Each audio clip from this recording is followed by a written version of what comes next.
Good morning students. Mental health nursing की classes के अंदर आपका मोस्ट वेलकम। मैं मुकेश सैनी, आपका कैरियर मेंटर। मैंने प्रीवियस क्लास में mental health, psychiatric nursing, mental health nursing, ठीक है, जो भी मेंटल इलनेस है, कुछ माइलस्टोन्स है, हिस्टोरिकल डेवलपमेंट है, ये सारा कंप्लीट करवा दिया था। आज अपन बात करेंगे कोजेज की, ठीक है। तो इससे पहले आपको पता होना चाहिए कि जो एक मेंटली हेल्थी पर्सन्स होता है उसके क्या करैक्टरिस्टिक्स होते हैं, ठीक है। जैसे आपको पता है कि मेंटली हेल्थी पर्सन्स होता है वो खुद के बारे में बिल्कुल कंफर्टेबल फील करता है, ठीक है। मेंटली हेल्थी पर्सन जो होता है दूसरों के बारे में बिल्कुल सही सोचता है। जो मेंटली हेल्थी पर्सन्स होता है is able to meet the basic demand of life, ठीक है। तो चलिए स्टार्ट करते हैं। ईटियोलॉजी या फिर कोजेज ऑफ मेंटल डिसऑर्डर्स, या फिर इन्हीं को फैक्टर अफेक्टिंग बोल सकते हो आप, ठीक है। ये जो मैं बता रहा हूँ आपको, ये कुछ फैक्टर्स हैं जो अफेक्ट करते हैं, ये कुछ कोजेज हैं, ईटियोलॉजिकल फैक्टर्स हैं जो कि मेंटली डिसऑर्डर या फिर मेंटली इलनेस के लिए रेस्पॉन्सिबल है, ठीक है। तो चलिएगा, फर्स्ट वन है प्राइमरी कोजेज, ठीक है। प्राइमरी कोजेज की बात करूँ तो इनके अंदर मतलब ब्रेन एक्सीडेंट हुए बिना, ब्रेन में कोई पैथोलॉजी हुए बिना, कोई डिजीज़ हुए बिना, कोई प्रॉब्लम्स हुए बिना ये कोज अफेक्ट नहीं होता, ठीक है। मतलब देख लीजिएगा, यही लिख रखा है कि it is the condition without brain pathology और brain accident the disorder would not have occurred, ठीक है। मतलब कुछ ना कुछ हेड इंजरी, कोई एक्सीडेंट, कोई ब्रेन पैथोलॉजी होगी तब जाके वो कोई मेंटली इल होगा, ठीक है। एग्जाम्पल मैंने लिखा head injury lead to the confusional state, ठीक है। कोई एक्सीडेंट हो गया, हेड इंजरी हो गई, ब्रेन हेमरेज हो गया, ठीक है, मेमोरी लॉस हो गई, ठीक है। तो ये अफेक्ट करेगा आगे जाके, वो मेंटली इल होगा, ठीक है। ठीक है, तो नेक्स्ट बात करता हूँ pre disposing causes. Primary causes पता हो गया आपको, ठीक है। मतलब कोई भी हेड इंजरी, कोई भी ब्रेन पैथोलॉजी, कोई भी एक्सीडेंट वगैरह होगा तो ऑब्वियस सी बात है वो कन्फ्यूजनल स्टेट के अंदर चला जाएगा और मेंटली इल के लिए रेस्पॉन्सिबल होगा, ठीक है। नेक्स्ट मैं बात करूँ प्री डिस्पोजिंग कोजेज, ठीक है। जो पहले से ही पता है कि ये बंदा साइकेट्रिक इल हो सकता है, मे बी, ठीक है। देखिएगा, these factors make a individual susceptible for a certain types of mental illness, ठीक है। जैसे कि मैंने एग्जांपल हर के अंदर एग्जांपल लिखा है कि rejection by the parents in early age, ठीक है। छोटी सी उम्र के अंदर बच्चे को घर से निकाल देना, ठीक है, या फिर छोटी सी उम्र के अंदर पेरेंट्स अपने बच्चों को रिजेक्ट कर दे, मना कर दे, किसी भी चीज़ के लिए निकाल दे, ठीक है। या फिर जैसे मानो कि एक पेरेंट्स के दो बच्चे हैं, दो बंदे हैं, ठीक है, दो भाई हैं, एक को बिल्कुल रिजेक्ट कर दे, उसको कुछ माने ही ना है, तो उसके मोर देन मोर चांसेज होते हैं कि वो मेंटली इल हो। समझ रहे हो मेरी बात, ठीक है। पेरेंट्स के द्वारा अपने बच्चे को रिजेक्ट कर देना, ठीक है, तो प्री डिस्पोजिंग है, पहले से ही पता है। नेक्स्ट मैं बात करूँ प्रीसिपिटेटरी कोजेज, ठीक है। प्रीसिपिटेटरी के अंदर देखने ना, ये कोजेज खुद को मजबूर कर देते हैं कि आगे जाके बंदा मेंटली इल होगा। ये कोई डेफिनेट नहीं बता रहा कि 100% ये कोजेज हुई, मे और मे नॉट भी, ठीक है, मोर देन मोर चांसेज होते हैं।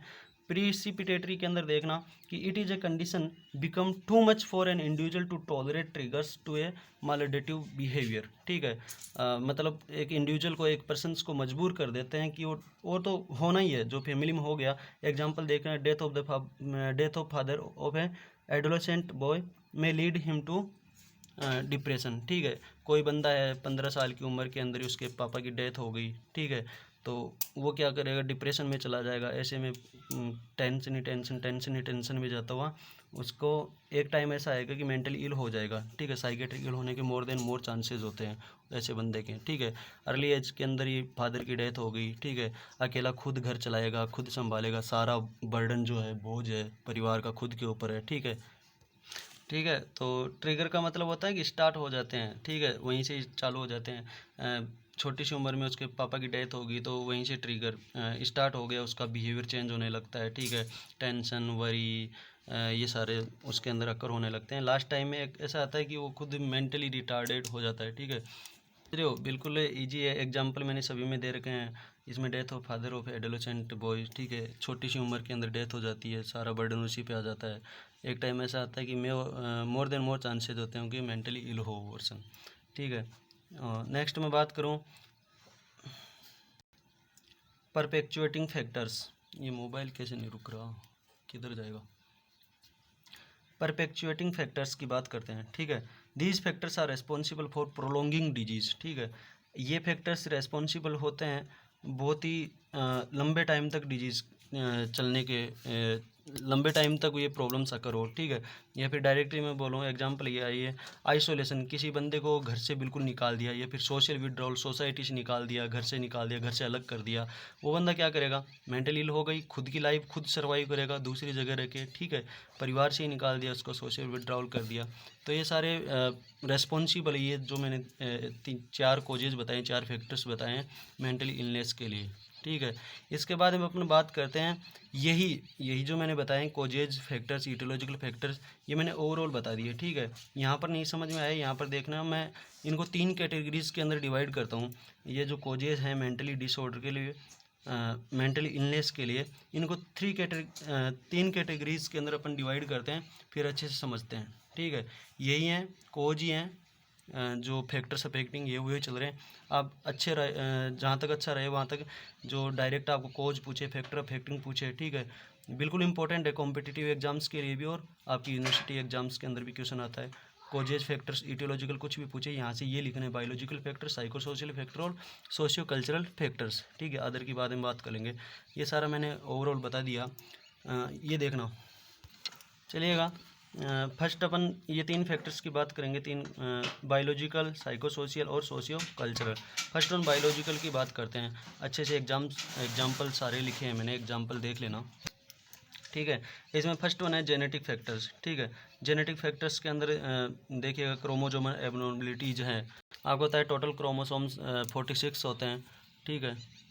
तो क्रोमोसोम से इंक्रीज हो जाए या फिर डिक्रीज हो जाए, चाहे एक बढ़ो चाहे एक कम हो, तो यदि मान लो जैसे कि एक क्रोमोसोम्स कम हो गया, तो आपको पता है डाउन सिंड्रोम के अंदर एक क्रोमोसोम्स कम होता है, ठीक है। और डाउन सिंड्रोम वाला जो व्यक्ति रहता है, जो पर्सन रहता है, बिल्कुल डल रहता है, ठीक है। तो मेंटली इल के लिए more than more susceptible. Next on बात करूँ कॉन्स्टिट्यूशनल फैक्टर्स। कॉन्स्टिट्यूशनल फैक्टर्स की बात करूँ तो अपनी पर्सनैलिटी के थ्रू ही अपन उसको समझेंगे, ठीक है। खुद की पर्सनैलिटी वो कैसी रखता है, ठीक है, खुद की बॉडी बिल्डिंग कैसे रखता है, ठीक है। जैसे एग्जांपल मैंने दिया कि एंडोमॉर्फिक पर्सनैलिटी वाले जो पर्सन्स रहते हैं बहुत ज़्यादा ससेप्टेबल रहते हैं कि डिप्रेशन में जाते हैं। एंडोमॉर्फिक पर्सनैलिटी वाले पर्सन्स बिल्कुल एंजियस मूड के अंदर रहते हैं, ठीक है। एंजाइटी रहती है उनमें, ठीक है। खुद का खुद से मतलब रखते हैं, ठीक है, किसी से बोलना नहीं चलना नहीं, ठीक है, जो मतलबी लोग रहते हैं, ठीक है। तो खुद के खुद से मतलब रखेंगे तो मोर देन मोर चांसेस रहते हैं यहाँ पर मेंटली इल के लिए, ठीक है। अकेले रहना पसंद करते हैं ये लोग, ठीक है। फिजिकली हैंडीकैप्ड की बात करूँ, ठीक है, जैसे ब्लाइंडनेस है, डीफनेस है, कोई अंधा है, बहरा है, ठीक है, बिल्कुल उसके भी लाइफ में टेंशन ही रहेंगे। अंधा है तो ना कुछ देख पाता हो, ठीक है, बहरा है ना कुछ सुन पाता, ठीक है। ये एंजाइटीज कोज करती हैं, ठीक है। नेक्स्ट मैं बात करूँ फिजिकल डेप्रीवेशन, ठीक है। फिजिकल डेप्रीवेशन, ठीक है, फिजिकली किसी के पास कुछ कमी है, डेफिशिएंसी है, डेप्रीवेशन है, ठीक है। जैसे स्लीप डेप्रीवेशन है, माल न्यूट्रिशंस हैं, ठीक है।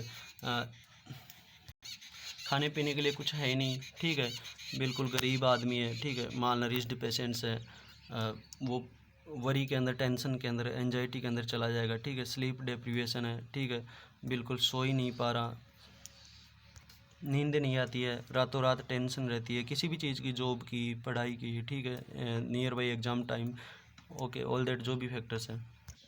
नेक्स्ट मैं बात करता हूँ साइको सोशल फैक्टर्स। इसमें फर्स्ट है मैटरनल डेप्रीवेशन, ठीक है, जिसके अंदर मैंने एग्जांपल लिखा है कि child not have love of her mother, ठीक है। एक बच्चे को अपनी माँ का प्यार नहीं मिल पाना, ठीक है, या फिर माँ अपने बच्चे से प्यार नहीं करना, ठीक है। एक माँ अपने बच्चे से प्यार नहीं करती या फिर बच्चे को प्यार नहीं मिल पाना, एक ही बात है, ठीक है। 2 बंदे हैं, 2 में से एक को प्यार करती है, एक को नहीं करती, एक को बिल्कुल नेगलेक्ट कर देते हैं, ठीक है। तो वो बेचारा बिल्कुल एंजियस मूड के अंदर जाएगा, एंजाइटी, टेंशन, वरी, ठीक है, बिहेवियर भी चेंज हो जाएगा, ठीक है। एक टाइम ऐसा आएगा कि मेंटली इल हो जाएगा। नेक्स्ट मैं बात करता हूँ पैथोलॉजिकल फैमिली पैटर्न की, ठीक है। फैमिली पैटर्न, फैमिली के रिगार्डिंग, ठीक है, बिल्कुल अपने बच्चे को कई पेरेंट्स बिल्कुल स्ट्रिक्ट लेते हैं या फिर ओवर प्रोटेक्शन रहते हैं, ठीक है। तो ज़्यादा स्ट्रिक्टनेस, ज़्यादा ओवर प्रोटेक्शन, ज़्यादा ध्यान रखना अपने बच्चे का, वो भी ज़्यादा गलत है, ठीक है। कि बिल्कुल ठीक है, जैसे छोटी छोटी बात पे डांटना, बिल्कुल मारना, पीटना, ठीक है, ये सब। नेक्स्ट मैं बात करता हूँ पैथोजेनिक इंटरपर्सनल रिलेशनशिप की, ठीक है। पैथोजेनिक इंटरपर्सनल रिलेशनशिप के अंदर जैसे मैरिटल डिसहार्मनी है या फिर ब्रोकन होम्स है। मैरिटल डिसहार्मनी, शादी करने के बाद में हस्बैंड वाइफ के अंदर बने ही नहीं, रोज़ाना क्यूरल्स, लड़ाई झगड़े होते रहे घर में, लड़ाई झगड़े डेली हो, ठीक है। ब्रोकन होम्स, घर से निकल कर चले जाएं, घर छोड़ कर चले जाएं, सोशल विड्रॉल, ये सारे के सारे, ठीक है। या फिर bad relationship of parents and child, ठीक है। बच्चों के और उनके माँ बाप के, घर के अंदर फैमिली में सभी के जो रिलेशनशिप है वो बिल्कुल बेकार रिलेशनशिप हो, गंदे रिलेशनशिप हो, ठीक है। डाउटफुल रिलेशनशिप हो हस्बैंड और वाइफ के अंदर, ठीक है। डेली क्यूरल्स समझ लो, ठीक है। लड़ाई झगड़े डेली होते रहे, घर में कलेश रहे रोज़ाना, ठीक है। तो जो हेड ऑफ फैमिली है या फिर बच्चे हैं, कोई भी है, मेंटली इल होने के मोर देन मोर चांसेस रहते हैं यहाँ पर। ये कुछ फैक्टर्स अफेक्टिंग है जो अफेक्ट करते हैं। नेक्स्ट मैं बात करूँ स्ट्रेस की। स्ट्रेस के अंदर एग्जाम्पल लिख रखा है मैंने, फेलियर इन द स्टडीज़ और एग्जाम्स। कोई आप एग्ज़ाम दिए हो, ठीक है, कोई पढ़ाई करे, उसके अंदर बिल्कुल फेल हो गया, आपका गोल अचीव नहीं हुआ, ठीक है। कोई भी आपकी एग्ज़ाम्स हुई, उसके अंदर मार्क्स कम आए हैं, ठीक है। या फिर जो भी आप गवर्नमेंट जॉब की तैयारी कर रहे हो, कैसी भी तैयारी करने के बाद में भी वो जॉब अचीव नहीं हुई है, ठीक है। ये सारे फैक्टर्स हैं साइको सोशल फैक्टर्स के अंदर, ठीक है। नेक्स्ट मैं बात करता हूँ सोशियो कल्चरल फैक्टर्स की, ठीक है। Socio cultural factors related to society, ठीक है। वार एंड वियोलेंस है, ठीक है। डेली की डेली कोई लड़ाई झगड़े घर में, वही, ठीक है। नेक्स्ट मैं बात करूँ इकोनॉमिक एम्प्लॉयमेंट प्रॉब्लम्स, ठीक है। इकोनॉमिक एम्प्लॉयमेंट प्रॉब्लम्स के अंदर कोई भी जो गरीब पीपल्स हैं, ठीक है, गरीब पीपल्स क्या करेंगे, उसके कर्जा हो जाएगा, शादी कर दी अपने बच्चों की, कर्जा हो गया, पहले कमा नहीं रहा था, ठीक है। जो सेविंग बिल्कुल थी नहीं, अब कर्जा हो गया, घर छोड़ के चला जाएगा, ठीक है, टेंशन के बदौलत। या फिर कोई सुसाइड कर लेगा कर्जे होने के बाद। इंडेप्टेड है, इसका मतलब है सुसाइड कर लेना, ठीक है। Next one, technological and social changes. Society के अंदर कई चेंजेस आ रहे हैं, ठीक है। टेक्नोलॉजी, नई नई टेक्निक्स आ रहे हैं, अपने पास पैसे ही नहीं है, ठीक है। बिल्कुल गरीब आदमी कैसे क्या रहेगा, जिनके पास रोटी कपड़ा और मकान, फूड क्लॉथ एंड शेल्टर्स की ही पूरी नीड कंप्लीट नहीं कर सकते, तो वो नई नई टेक्निक्स आ रहे हैं, उनका कैसे बेनिफिट उठाएगा, ठीक है। कुछ सोसाइटी के अंदर कुछ चेंज आ रहे हैं ऑलरेडी जो भी है, ठीक है। नेक्स्ट ऑन मैं बात करता हूँ अदर फैक्टर्स की। ये आपके मैंने बता दिया आपको, बायोलॉजिकल फैक्टर्स है, साइको सोशल है और सोशियो कल्चरल है। इनके अलावा भी कुछ फैक्टर्स रह गए, ठीक है। जैसे कि ड्रग एब्यूज़ है, ड्रग्स का मिस यूज़ करना, लॉस ऑफ लव्ड वंस, ठीक है। आप जिससे प्यार करते हो उनकी डेथ होगी, ठीक है, कोई एक्सीडेंट वगैरह, हेड इंजरी वगैरह, लो IQ लेवल वगैरह, ठीक है, पॉवर्टी वगैरह, टेंशन्स वगैरह, ये बहुत सारे फैक्टर्स हैं जो इटियोलॉजिकल फैक्टर्स हैं। मैंने बताए हैं सारे के सारे। आप डायरेक्टली भी लिख सकते हो, जो हेडिंग सब हेडिंग जो मैंने लगाई, ये ना लगा के जो मैंने एग्जांपल में डायरेक्ट लिख दिया वैसे, ठीक है। जो भी याद है, जॉब अचीवमेंट में लेस या फिर लेस मार्क्स ऑब्टेन्स, ठीक है। जो भी फेलियर इन स्टडीज़, बहुत सारे हैं, मतलब कैसे भी लिखो आप, ठीक है, समझ में आ गया आपको, बिल्कुल ईजी है। Okay, thank you for joining this class. Video बड़ा बन गया शायद, आज अपलोड भी नहीं होगा क्या।